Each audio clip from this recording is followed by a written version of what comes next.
Kwanza kabisa tunasema umeitamka wewe QR code.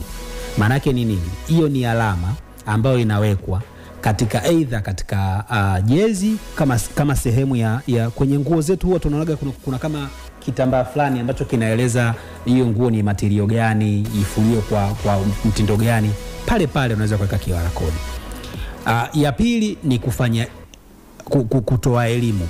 Mashabiki lazima waambiwe kama lengo la kununua jezi ilikuwa ni kuchangia timu, basi timu imeamua kufanya hatua fulani za kuweka hiyo QR code ili wao mashabiki waone hiyo QR code ipo kwa ajili ya kuwasaidia wao kuhakikisha kwamba kile wanachokitoa kama ni 45,000 basi inaenda moja kwa moja kwenye kuichangia timu yao. Hilo ni la pili. Lakini la tatu, hatua za kisheria.